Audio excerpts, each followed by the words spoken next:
Halo, selamat malam pemirsa, selamat datang di iNewsroom bersama saya Davi Pratama. Pemirsa, kami akan membahas berita utama secara mendalam, komprehensif, dan tentunya eksklusif. Sebagai pembuka newsroom kali ini kami memiliki informasi 13 orang meninggal dunia dalam ledakan pemusnahan amunisi di Garut, Jawa Barat. TNI membentuk tim investigasi untuk menyelidiki penyebab ledakan di pemusnahan amunisi tersebut.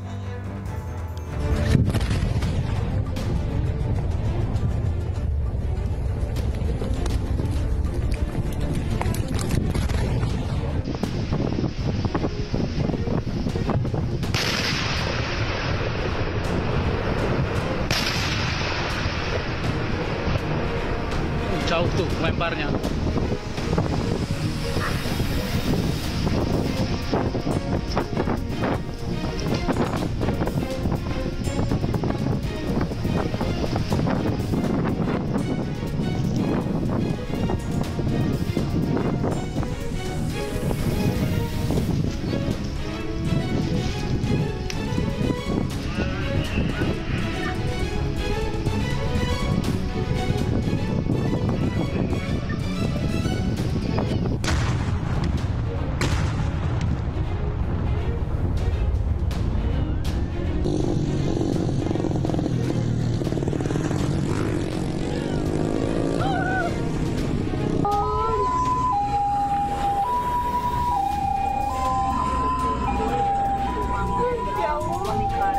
Ini ketemu lagi serpihan jenazah, Mbak.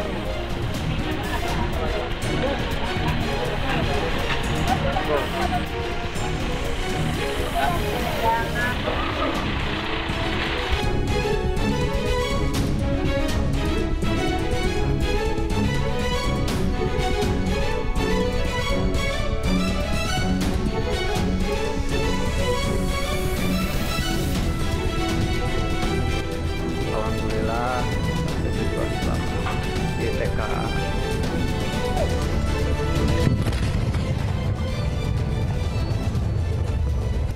Pemirsa, jenazah korban ledakan amunisi kadaluarsa di Kabupaten Garut tiba di rumah sakit Senin siang. Proses identifikasi dilakukan rumah sakit kepada seluruh korban. Jenazah, Mbak, baru datang. Jenazah korban ledakan tiba di RSUD Pamengpek, Kabupaten Garut, Jawa Barat. Ambulans yang mengangkut jenazah korban ledakan tiba di rumah sakit pada Senin siang. Petugas menurunkan jenazah dan memasukkannya ke dalam kantong jenazah. Hingga kini rumah sakit masih melakukan identifikasi terhadap seluruh korban insiden ledakan amunisi kadaluarsa.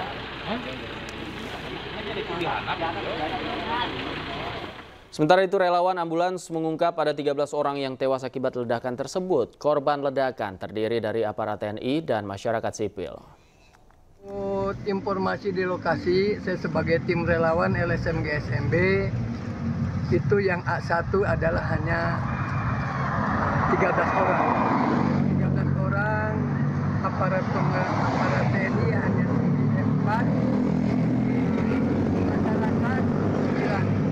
Itu diantaranya kalau TNI yang komandannya itu pangkatnya menurut apa di lokasi barusan keserpihan.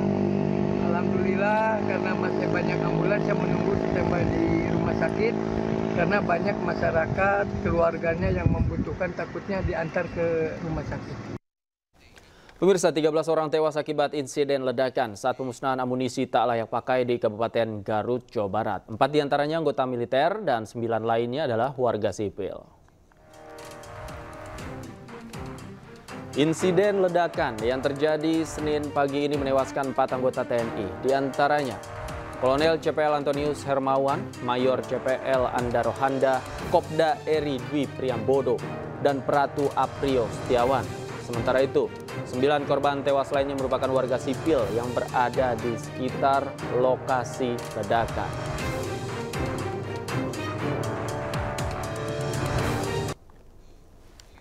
Tiga 13 orang tewas dalam kegiatan pemusnahan amunisi kadaluarsa yang dilakukan TNI di Desa Sagara, Kabupaten Garut, Jawa Barat. Ledakan kembali terjadi saat warga memungut sisa-sisa logam amunisi.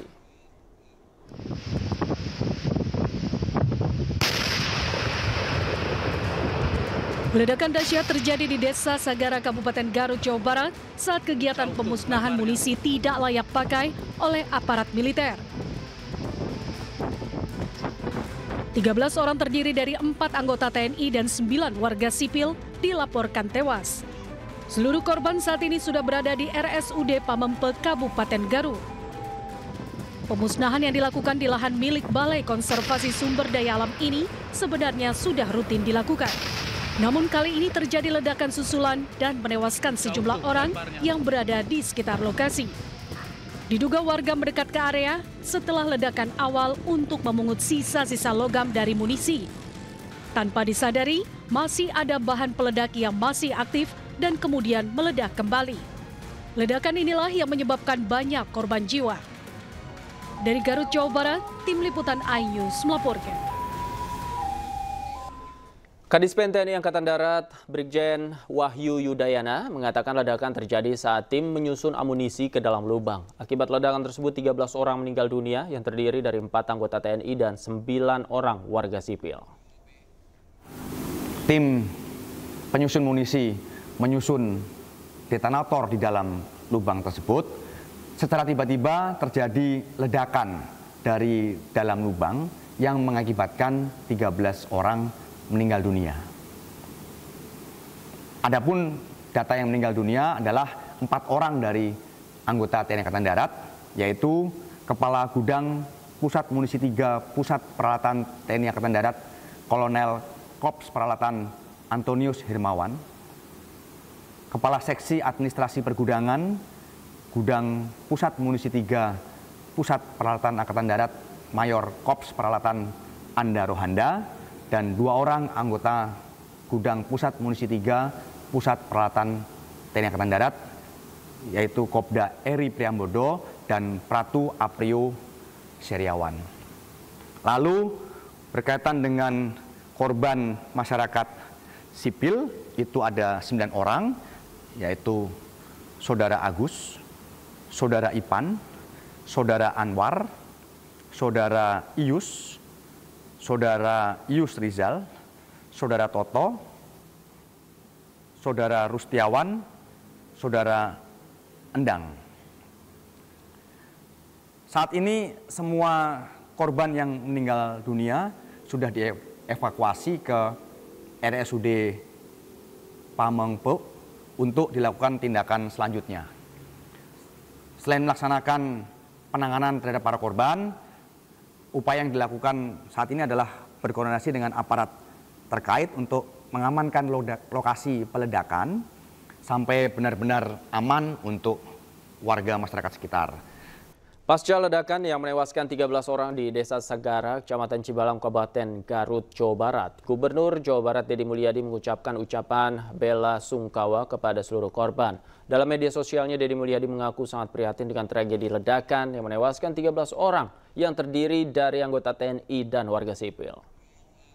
Kami, pemerintah Provinsi Jawa Barat, menyampaikan duka yang mendalam atas meninggalnya 4 anggota TNI dan 9 warga sipil dalam musibah kecelakaan pemusnahan amunisi tak terpakai di tempat pemusnahannya Desa Sagara, Kecamatan Cibalong, Kabupaten Garut. Semoga almarhum diterima seluruh keimanannya, mendapat ampunan seluruh dosa yang telah dilakukannya, dan mendapat tempat yang mulia di sisi Allah Subhanahu wa Ta'ala. Dan semoga keislamannya diterima oleh Allah Subhanahu wa Ta'ala. Dan untuk keluarganya, semoga diberikan ketabahan atas musibah yang terjadi, dan semoga kita semua diberikan kelapangan hati untuk bersama-sama menyampaikan doa pada saudara-saudara kita yang meninggal atas musibah tersebut dengan membaca surat Al-Fatihah.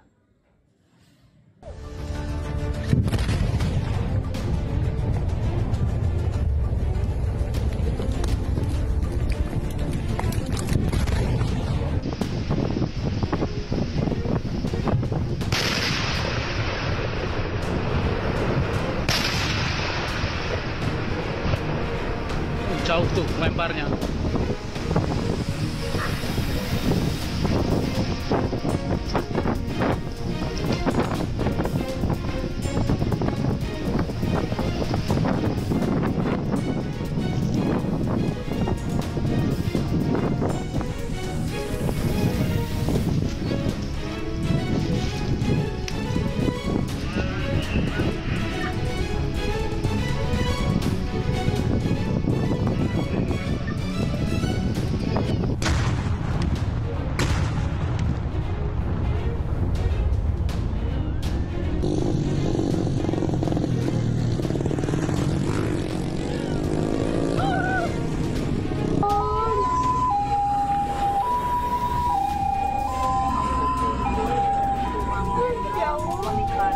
Ini ketemu lagi serpihan jenazah, Mbak.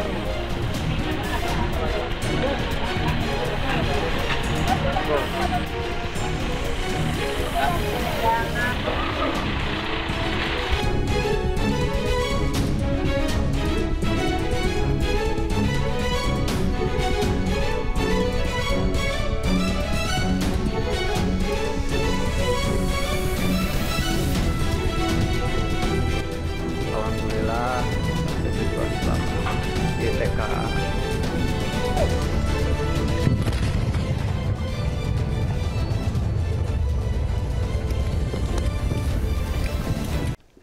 Kembali di Newsroom, pemirsa, 13 orang tewas dalam insiden ledakan amunisi kadaluarsa di Garut, Jawa Barat. Ledakan terjadi pada Senin pagi sekitar pukul 9.30 waktu Indonesia Barat.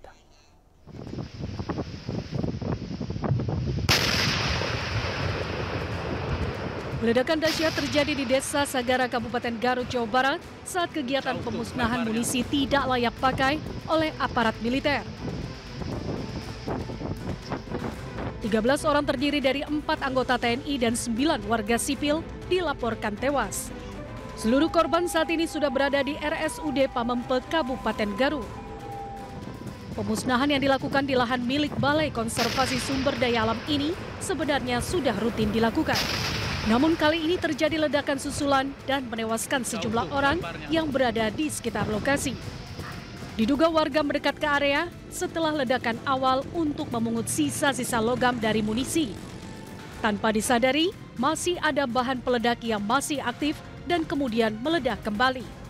Ledakan inilah yang menyebabkan banyak korban jiwa. Dari Garut, Jawa Barat, Tim Liputan iNews melaporkan. Pemirsa, Kapus Pen TNI Maijen Kristomei Sianturi mengatakan pihaknya akan membentuk tim investigasi untuk menyelidiki penyebab ledakan. Pihaknya juga telah melakukan sterilisasi di lokasi ledakan di Kabupaten Garut, Jawa Barat. Atau anggota pengamanan lainnya ataupun masyarakat sipil untuk mendekat ke lokasi ledakan sampai betul-betul tempat itu dinyatakan steril dan tidak membahayakan. Ya. Kemudian untuk nanti pasti akan kita bentuk tim investigasi dalam rangka mendalami kenapa peristiwa itu bisa sampai terjadi, dan sekaligus apakah misalnya semua standard operating procedure atau SOP dalam rangka ledakan itu memang sudah dikerjakan atau belum, sehingga misalnya kok bisa terjadi hal-hal seperti ini, atau ada hal-hal lain yang belum kita perkirakan dalam SOP kita sehingga bisa terjadi ledakan ini sebagai bahan evaluasi kita untuk memperbaiki SOP kita di masa yang akan datang sehingga tidak terjadi lagi hal-hal yang tidak diinginkan seperti ini. Demikian Pak. Kemudian untuk jenazah sendiri malam ini untuk Pemirsa, 13 orang tewas dalam kegiatan pemusnahan amunisi kadaluarsa yang dilakukan TNI di Desa Sagara, Kabupaten Garut, Jawa Barat. Lalu bagaimana pemerintah menyikapi peristiwa ini? Untuk membahasnya kami sudah terhubung dengan Wakil Ketua Komisi 1 DPR RI Dev Laksono dan pengamat militer Bang Anton Ali Abbas. Selamat malam Bang Dev, Bang Anton, apa kabar? Selamat malam, sehat semua. Malam Mas Dati. Sehat ya. Saya ke Bang Dev terlebih dahulu deh. Bang Dev, melihat peristiwa ini tanggapan Anda seperti apa? Ya, ini adalah suatu tragedi yang fatal yang sebenarnya tidak perlu terjadi asalkan SOP-nya itu dijalankan dengan baik dan juga sosialisasi kepada masyarakat itu disampaikan dengan jelas dan juga ada kesadaran dari masyarakat untuk mengikuti aturan tersebut. Ini memang kita belum bisa mengatakan siapa yang salah, persoalannya di mana. Nah, kita tetap mendorong untuk investigasi dilaksanakan secara detail, secara intens ya. Setiap tahapan, setiap personil yang terlibat itu keterangannya didalami dan juga disampaikan secara berkala ke masyarakat melalui media. Ya, dari pus penerangan baik TNI AD ataupun juga dari instansi terkait ya, itu menyampaikan kepada publik sehingga masyarakat tahu dan tidak menerka-nerka. Kenapa? Karena setiap kali ada insiden yang fatal, suatu bencana yang menewaskan sejumlah orang, pasti muncul berbagai macam pandangan-pandangan individu ataupun pribadi. Nah, ini yang harus kita hindarkan, harus kita pastikan bahwa persoalan ini dapat terselesaikan, dapat terurai, dan semua pihak yang terkait dimintai pertanggungjawabannya, dimintai keterangannya, dan tentunya kalau masalah santunan kepada keluarga korban itu sudah menjadi SOP-nya dari TNI ya. Itu juga dari pemerintah, tapi yang penting itu ada kejelasan kenapa hal ini sampai terjadi, karena yang tewas kan bukan hanya dari masyarakat saja, tapi juga ada perwira yang cukup tinggi ya, seorang kolonel dan seorang mayor yang sampai dengan tewas akibat ini. Berarti ada sebuah kesalahan yang sangat fatal ya, di dalam pelaksanaan penghapusan amunisi ini. Ini yang harus benar-benar didalami sehingga hal ini tidak terulang kembali, karena sebelumnya pun juga sudah pernah terjadi. Akan tapi kenapa ini bisa terulang? Berarti ada sebuah kesalahan yang tidak diambil dari pengalaman sebelumnya. Ya, padahal tadi juga diklaim oleh Kapuspen bahwa pelaksanaan pemusnahan amunisi ini sudah sesuai SOP. Bang Anton, tanggapan Anda ketika ada masyarakat sipil yang kemudian bisa mendekat ke radius yang seharusnya aman? Ya, Mas Davi, pertama saya tentu turut berduka cita atas insiden ini. Sebenarnya kan disposal amunisi dan bahan peledak itu kan sebenarnya adalah kegiatan yang biasa dilakukan oleh TNI. Tapi menjadi tidak biasa ketika ada jatuh korban jiwa baik dari sisi TNI maupun juga dari masyarakat sipil. Setidaknya kalau saya mencermati informasi yang beredar termasuk terakhir Kadis Penat menjelaskan bahwa insiden itu terjadi di lubang sumur untuk disposal detonator. Ini yang kemudian tadi Mas Dev sudah meng-highlight apakah di sini ada kesalahan SOP atau tidak. Jadi itu yang pertama. Jadi memang harus ada investigasi terkait kenapa kok bisa lubang detonator itu yang kemudian terjadi ledakan gitu. Apakah ini di luar kalkulasi atau memang tadi ada yang tidak dijalankan. Itu satu. Kedua adalah terkait keberadaan masyarakat. Memang jelas ini yang adalah yang paling sulit karena ketika kita bicara tentang areal ini kan adalah areal yang biasa digunakan untuk pemusnahan amunisi dan bahan peledak. Jadi ini bukan yang pertama kali. Tapi tentu saja biasanya lokasi seperti ini itu luas dan juga bersinggungan dengan lahan ataupun juga pemukiman masyarakat. Ini yang memang kadang-kadang menjadi tantangan tersendiri bagaimana kita mencoba untuk sterilkan lingkungan tersebut. Gitu. Jadi memang pertanyaan kedua adalah bagaimana masyarakat itu kok bisa menjadi korban. Gitu. Ini yang kemudian harapan saya investigasi yang dilakukan itu nanti tidak dalam konteks mencari siapa yang salah, tapi bagaimana kemudian kejadian serupa ini tidak berulang kembali. Karena bagaimanapun juga ketika bicara tentang angka, tentang korban jiwa ini kan bukan tentang angka. Kan di setiap angka ada nyawa dan ada jiwanya. Jadi mau tidak mau berapapun itu memang kita harus jadi kontemplasi, jadi bahan evaluasi. Apa yang salah? Sehingga ke depan, karena ini adalah tadi saya bilang, ini adalah kegiatan yang umum dilakukan oleh TNI. Sehingga kemudian ini tidak terulang.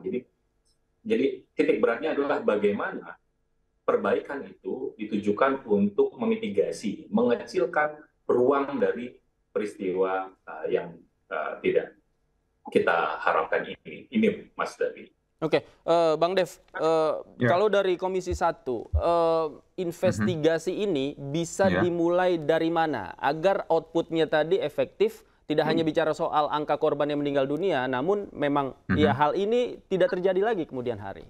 Ya kalau mulai dari mana ya itu harus TNI AD ya ataupun unit kerjanya yang jawab lah. Karena kan yang melaksanakannya kan mereka. Kan mereka tahu persis gimana prosedurnya dan kita semua udah tahu dan paham bahwa ini bukan hal pertama kali. Ini bukan hal sekali, bukan ini hal yang rutin lah TNI lakukan, baik AD, AU ataupun AL, karena semuanya kan memiliki amunisi dan amunisi itu memang ada masa berlakunya. Dan jadi ketika sudah tidak lagi berlaku ya harus dihancurkan dan ini sudah sudah rutin mereka lakukan. Tapi kali ini ya karena ada korban jiwa yang banyak jadi permasalahan. Jadi kalau di mana investigasi ini harus dimulai ya ditanya kepada TNI biar TNI yang menentukan sesuai dengan kinerja kerjanya mereka karena mereka lebih paham. Nah jadi kita sembari menunggu.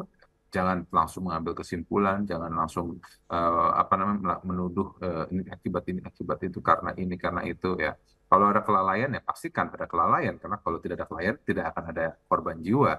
Nah, jadi tapi kelalaiannya di mana sampai itu terjadi, nah itu yang harus diurut tahapan-tahapannya. Nah, jadi ya sekarang kita masih dalam keadaan berduka, kita keadaan kaget dan shock dengan kejadian ini. Kita tentunya semua sepakat bahwa kita menyampaikan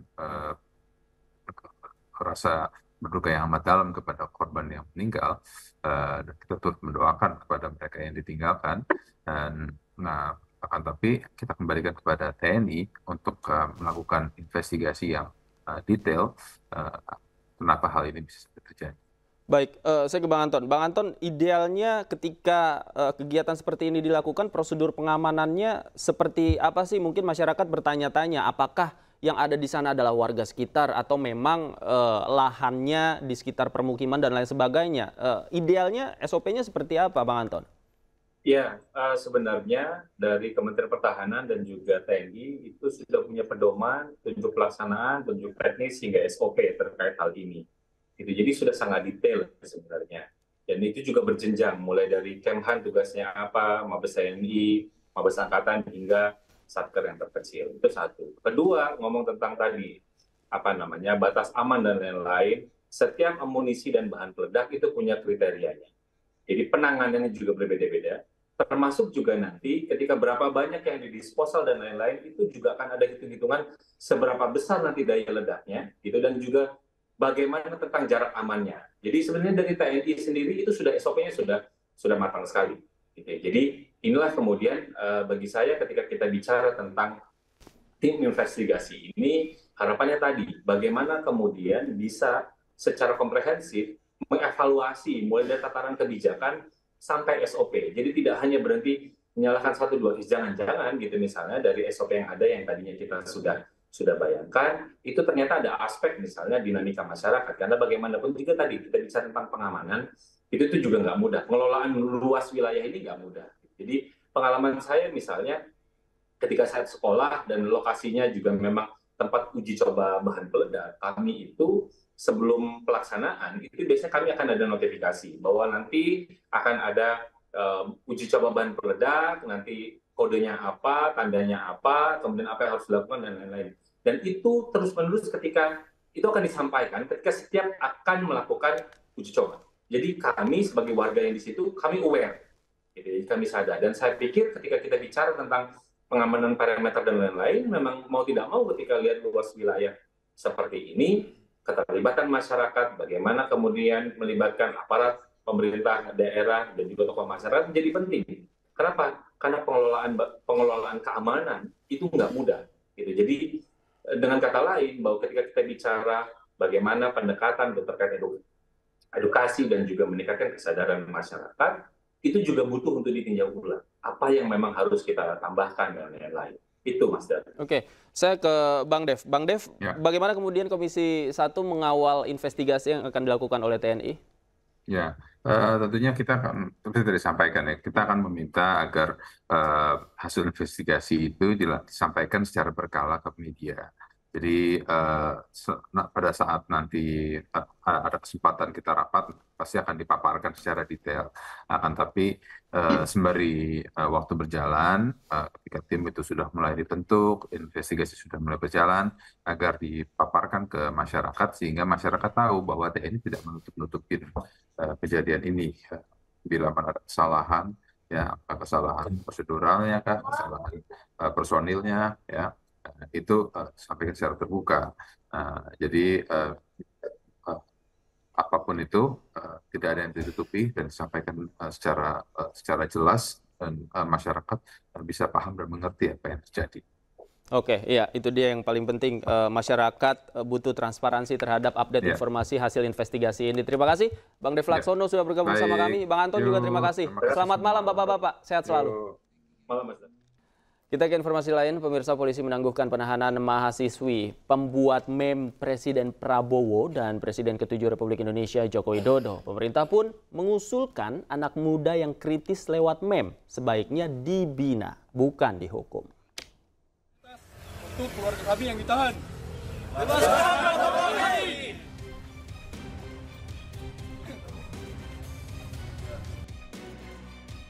Kasus meme Presiden Prabowo dan Jokowi menjadi sorotan. Usai rekannya ditangkap, keluarga mahasiswa ITB meminta polisi membebaskan mahasiswi berinisial SSS ini. Tak lama berselang, polisi pun menangguhkan penahanannya. Polisi beralasan penangguhan penahanan atas permintaan tersangka dan keluarga. Hari Minggu 11 Mei 2025, penyidik berdasarkan kewenangan telah memberikan atau melakukan penangguhan penahanan terhadap tersangka. Permohonan dari tersangka melalui penasehat hukumnya, ya, serta dari orang tuanya. Juga berdasarkan atas itikat niat baik dari tersangka dan keluarganya untuk memohon maaf karena telah terjadi kegaduhan. Pemerintah pun buka suara melalui Kepala Kantor Komunikasi Presiden Hasan Nasbi. Pemerintah mengusulkan pelaku yang masih muda ini sebaiknya dibina. Kalau ada pasal-pasalnya kita serahkan ke polisi, tapi kalau dari pemerintah itu kalau anak muda ya mungkin ada semangat-semangat yang terlanjur ya mungkin lebih baik dibina ya. Karena masih sangat muda, bisa dibina bukan dihukum gitu. Sebelumnya media sosial dihebohkan dengan unggahan meme Presiden Prabowo dan mantan Presiden ke-7 RI Joko Widodo. Seorang mahasiswi ITB pun sempat ditahan dan dikenakan pasal Undang-Undang ITE. Alasannya meme yang dibuat bermuatan asusila. Tim Liputan iNews melaporkan. Sementara itu, Ketua Komisi 3 DPR RI Habibur Rahman menilai mahasiswi tersebut dapat dibina oleh keluarga dan tenaga pendidik. Ia pun bersedia menjadi penjamin penangguhan mahasiswi ITB tersebut. Tidak adanya sikap batin atau mens rea dari tersangka ini untuk melakukan tindakan tersebut. Sehingga saya mendorong pertama untuk penangguhan penahanan. Ya. Jadi yang bersangkutan tidak ditahan. Yang kedua, kita dorong kalau bisa yang bersangkutan itu dibina ya oleh keluarganya ataupun oleh institusi tempat anak tersebut menjalankan kuliah di Institut Teknologi Bandung. Surat saya langsung sampaikan, saya WA juga ke Pak Kabar Reskrim ya. Alhamdulillah mendapat sambutan yang sangat positif ya.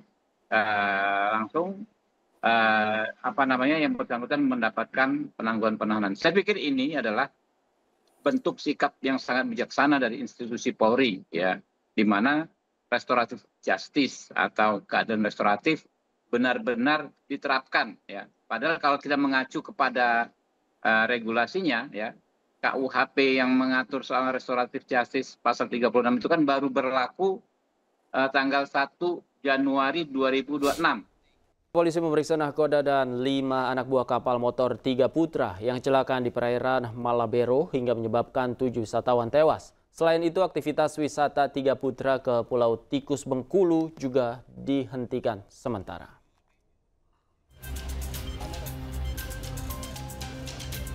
Enam orang yang merupakan nahkoda dan 5 ABK KM Tiga Putra ini digiring oleh tim Resmob untuk dibawa ke Mako Polresta Bengkulu. Mereka diperiksa untuk mengetahui penyebab kecelakaan, kelayakan kapal termasuk perizinan dan standar keamanan kapal. Pasalnya ada dugaan kapal kelebihan muatan atau overload dari kapasitas yang seharusnya. Selain memeriksa nahkoda dan ABK, Polresta Bengkulu juga menghentikan sementara aktivitas pengelola wisata Tiga Putra yang melayani wisata ke Pulau Tikus Bengkulu. Tentu kita akan melakukan pemeriksaan baik itu nahkoda, kemudian ABK, kemudian saksi-saksi yang ada yang ikut dan lain sebagainya. Doakan supaya proses ini bisa cepat selesai dan bisa kita mengambil langkah-langkah selanjutnya. Sebelumnya KM Tiga Putra karam dan tenggelam di perairan Malabero saat mengantar 98 wisatawan yang baru saja berwisata ke Pulau Tikus Bengkulu. 7 wisatawan meninggal dunia dan 15 diantaranya dirawat di Rumah Sakit Bayangkara Bengkulu. Dari Kota Bengkulu, Endro Diwirawan, iNews melaporkan. Pasca kecelakaan KM Tiga Putra yang mengakibatkan 7 wisatawan meninggal dunia di Bengkulu, tim SAR gabungan memastikan tidak ada lagi korban yang hilang. Namun tim SAR masih menunggu di lokasi.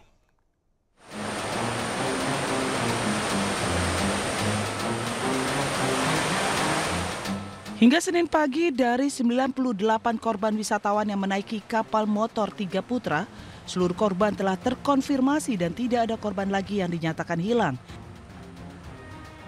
Selain 7 korban meninggal dunia, 15 korban selamat masih dirawat di Rumah Sakit Bayangkara, Kota Bengkulu. 11 pasien telah dipindahkan ke ruang rawat inap, 4 pasien masih berada di ruang ICU, dan 1 pasien hingga kini masih kritis.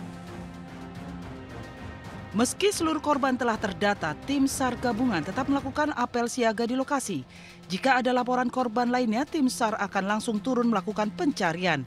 Namun jika tidak ada korban lagi, operasi SAR gabungan akan ditutup pada pukul 12 siang. Tim SAR ikut bergabung pagi hari ini.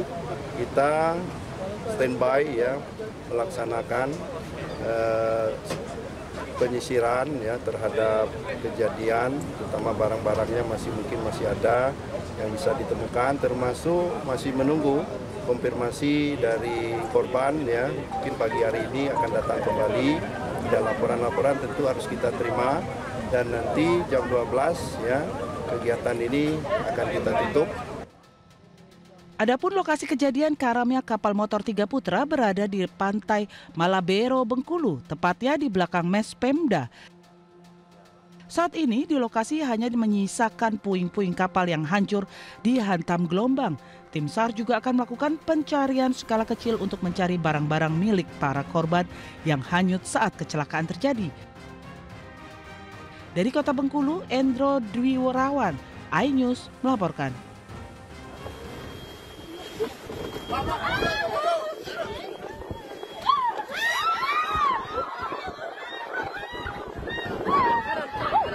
Kapal wisata Tiga Putra diduga kehilangan keseimbangan hingga akhirnya terbalik di perairan Malabero, Bengkulu pada Minggu sore.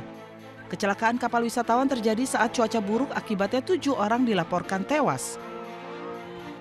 Sementara penumpang lainnya dievakuasi dan dibawa ke Rumah Sakit Bayangkara dan RSUD Kota Bengkulu untuk mendapatkan perawatan intensif.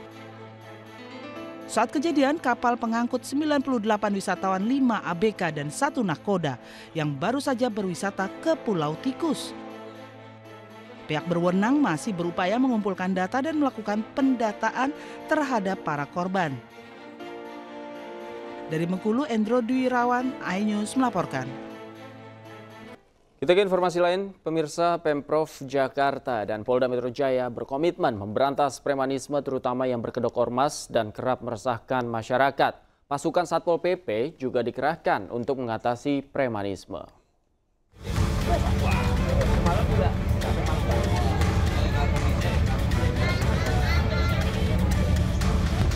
Pemerintah Provinsi DKI Jakarta berjanji akan memberantas premanisme berkedok ormas yang kerap meresahkan masyarakat. Wakil Gubernur Jakarta Rano Karno menyebut akan mengerahkan Satpol PP untuk menuntaskan premanisme. Oh, sekarang kan Pak Presiden juga sudah instruksikan, Kapolri sudah instruksikan harus lakukan pembenahan masalah premanisme ini. Satpol PP mau digerakin juga nggak Bang? Oh pasti ya. Kapolda Metro Jaya, Irjen Pol Karyoto juga menyatakan akan menindak tegas segala bentuk premanisme. Anti premanisme. Ya mudah-mudahan dengan kita sudah melakukan action ini tidak ada orang yang mencoba mencari panggung kemudian mencoba membuat keonaran dengan atribut ormas. Kami siap menindak secara hukum bila mana memang sudah ada pelanggaran hukum secara nyata-nyata. Sebagai bagian dari penertiban, aparat juga telah menurunkan ratusan bendera dan 2 spanduk ormas dalam operasi Brantas Jaya 2025 di Jakarta. Dari Jakarta, tim liputan iNews melaporkan. Sementara itu, sebelumnya Menteri Sekretaris Negara Prasetyo Hadi juga menyatakan Presiden Prabowo Subianto resah terhadap aksi premanisme yang mengatasnamakan ormas karena hal ini menciptakan iklim kurang kondusif di kalangan pengusaha. Terus terang kita juga merasakan keresahan karena seharusnya tidak boleh aksi-aksi premanisme yang apalagi dibungkus dengan organisasi-organisasi tertentu, mengatasnamakan organisasi-organisasi masyarakat, tetapi justru tidak menciptakan iklim berusaha yang kondusif. Pemirsa, lapor Gubernur Deddy Mulyadi dan akan dibawa ke Barak TNI menjadi ramai di media sosial. Hal tersebut digunakan orang tua untuk mendisiplinkan anaknya. Anakku nggak mau mandi. Nggak mau mandi. Siapa yang anak-anakku nggak mau makan? Nggak mau makan. Ayo. Siapa yang nggak mau tidur? Nggak mau tidur siapa juga, yang semua susah dia, bangun? Ayo, siapa yang nggak mau ke sekolah? Ini juga nih, Pak. Anak perempuan ini terlihat ketakutan saat sang ibu menunjukkan video Gubernur Jawa Barat Deddy Mulyadi yang sedang membahas anak nakal. Ia semakin panik ketika dalam video, Demul berkata akan menjemput anak nakal yang tak patuh dengan orang tua. Makan, semua dia, Pak. Malas ke sekolah, awas loh. Pak Gubernur datang nanti ke rumahnya ngejemput. Anak ini akhirnya menangis karena tak mau dijemput Demul dan takut dibawa ke barak militer. Jangan main HP ya. Sekali lagi, jangan main HP. Nanti kalau main HP terus nggak bisa dilarang, marah-marah sama papa dan mamanya, papi dan maminya. Tak ketinggalan, orang tua yang anaknya terlalu sering bermain HP juga menggunakan video Demul untuk mendisiplinkan sang anak. Diambil nih, yang cantik dan yang gantengnya dibawa nanti. Anak perempuan ini pun terlihat ketakutan dan tak mengaku kalau ia sering bermain handphone. Datang ke sana. Enggak main HP. Pak Deddy, nyok HP Pak Deddy. Nah, kalau nyok HP.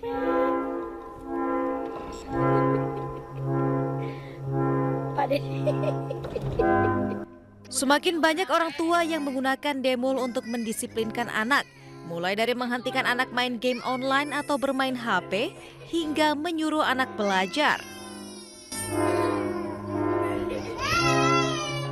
Siapa yang anak-anakku nggak mau mandi? Si Zio sama si Raja. Anak-anakku nggak mau makan. Nih si Zio nih Pak nih yang nggak mau makan. Dua bocah lelaki ini juga menangis karena diadukan ke Demul akibat susah mandi dan makan. Kalau disuruh tidur ya. Awas ya, kalau sampai melawan orang tuanya. Tuh, nggak boleh melawan. Setelah diperlihatkan video demo, kedua bocah ini pun menurut. Mau, si Raja sama Jo.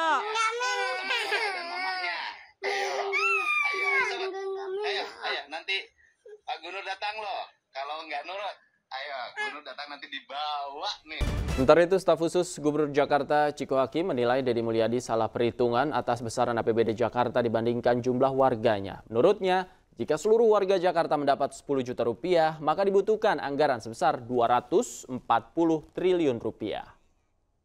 Deddy Mulyadi ini sebenarnya sama dengan Mas Pram, punya semangat, punya niat baik untuk membangun daerahnya masing-masing dan khususnya untuk kesejahteraan warga. Tapi wajar nggak Bang angka 10 juta per bulan? Mohon maaf, tapi di situ beliau salah hitung. Karena kalau 10 juta kali 2 juta warga itu artinya 20 triliun sebulan. Sementara beliau kan memgaji 10 juta per bulan. Jadi kalau 2 triliun, 20 triliun sebulan, berarti kalau mau digaji 10 juta per bulan kan jadinya 240 triliun. Itu salah itu. Nanti bisa kutip saya dari MNC soal itu.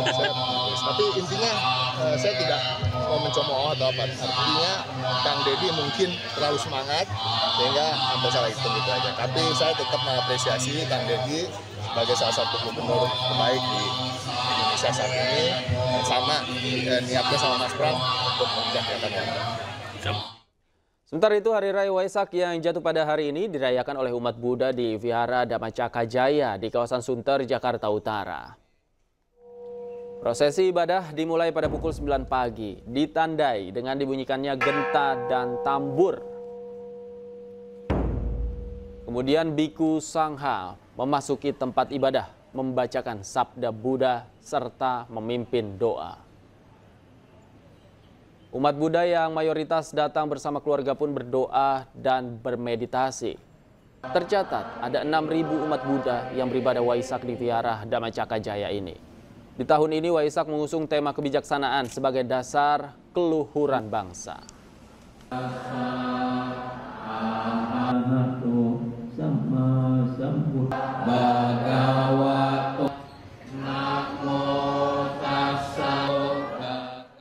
Dan pemirsa, seperti apa suasana di Vihara Dhamma Cakka Jakarta pada perayaan Waisak hari ini? Untuk membahasnya kami sudah terhubung dengan Sahreza Zanski di Vihara Dhamma Cakka Jakarta Utara. Selamat malam, Sahreza. Seperti apa suasana di Vihara Dhamma Cakka malam ini?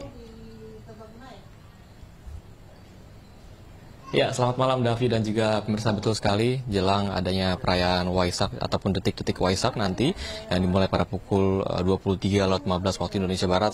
Pada saat ini sudah mulai ada persiapan tentunya dari pihak panitia dari Vihara Dharma Cakra tentunya di kawasan Sunter, seperti di beberapa titik ini dipersiapkan tenda ataupun beberapa alas duduk untuk bagi para umat Buddha yang nantinya akan mengikuti prosesi daripada ibadah tentunya seperti detik-detik Waisak nanti yang diselenggarakan pada pukul 11 waktu Indonesia Barat. Namun dari pantauan kami memang hingga saat ini belum ada umat Buddha yang juga berdatangan, begitu juga dengan para biksu untuk bisa nanti beribadah tentunya. Namun perlu diketahui Davi dan juga pemirsa, kami masih menunggu apakah nanti ada rangkaian seperti pelepasan lampion dan juga pelepasan makhluk hidup dan juga beberapa rangkaian untuk yang biasa dilakukan oleh umat Buddha untuk beribadah pada malam nanti. Namun bisa disampaikan memang umat Buddha ini akan beribadah nanti dengan tema tingkatkan pengendalian diri dan kebijaksanaan dan diwujudkan perdamaian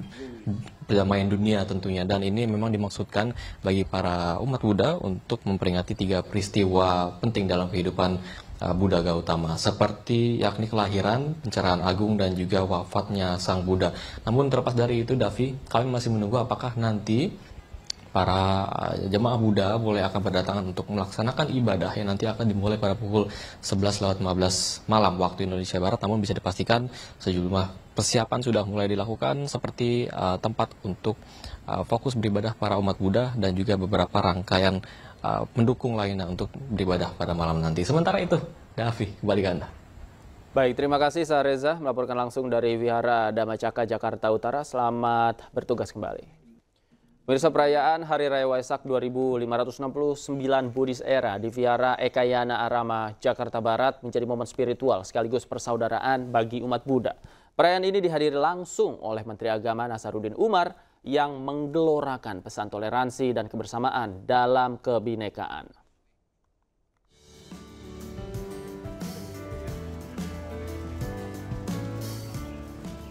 Suasana hikmat terlihat di Vihara Ekayana Arama saat ratusan umat Buddha mengikuti rangkaian peringatan Hari Suci Waisak 2569 Buddhist Era. Tema perayaan tahun ini adalah untuk hidup bahagia sebagai makhluk dan manusia. Marilah kita mengembangkan cinta kasih, meningkatkan kesabaran, dan menguatkan ketabahan. Menteri Agama Nasaruddin Umar dalam sambutannya mengapresiasi peran umat Buddha dalam membina kerukunan dan keharmonisan antar umat beragama. Ia menegaskan Waisak bukan hanya momen keagamaan tetapi juga simbol kebersamaan nasional dalam merawat perdamaian. Pemerintah DKI juga memperkuat dialog antar umat beragama melalui program-program kerukunan yang melibatkan tokoh masyarakat, agama, dan generasi muda. Tidak ada artinya kita mengikuti upacara seperti ini, agama apapun. Ritualnya sangat bagus, tapi kalau kita tidak mampu menciptakan, melahirkan energi positif dalam diri kita yang bisa dinikmati oleh orang lain.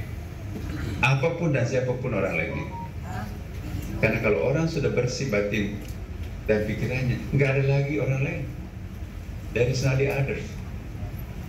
Selama kita masih menganggap ada orang lain, maka orang itu belum mencapai puncak pencarian keagamaan. Peringatan Waisak tahun ini dijadikan momen untuk merefleksikan makna kehidupan membangun solidaritas dan menyebarkan nilai-nilai kebijaksanaan Buddha di tengah masyarakat modern. Para umat juga mengikuti rangkaian puja bakti, meditasi, dan pemberkahan air suci dengan tertib dan damai. Dari Jakarta, Jen Cahyani, Andri Setiawan, iNews melaporkan. Kita ke informasi haji, pemirsa, sebanyak 13.011 jemaah calon haji dari 35 kloter telah diberangkatkan dari Asrama Haji Embarkasi Surabaya. Namun 14 jemaah menunda keberangkatannya ke Tanah Suci karena sakit.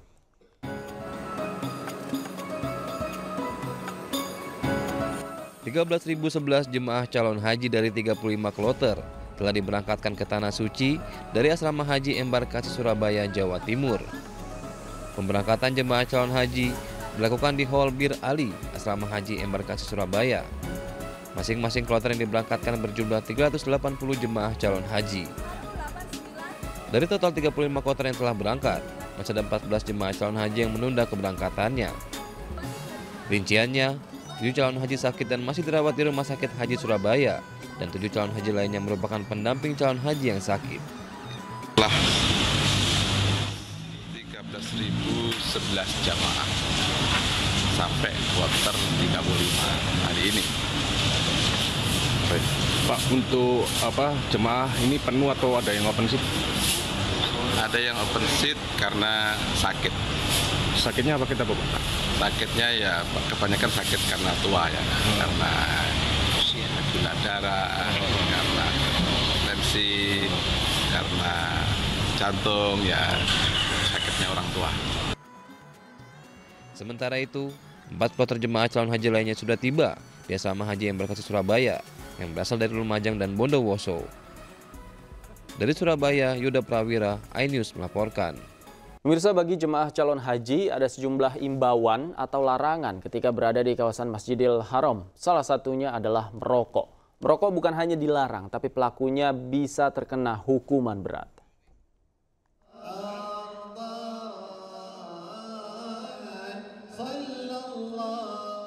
Ada sejumlah larangan bagi jemaah calon haji saat berada di kawasan Masjidil Haram. Pertama, jamaah calon haji Indonesia diingatkan agar tidak merokok selama menjalankan ibadah di Masjidil Haram.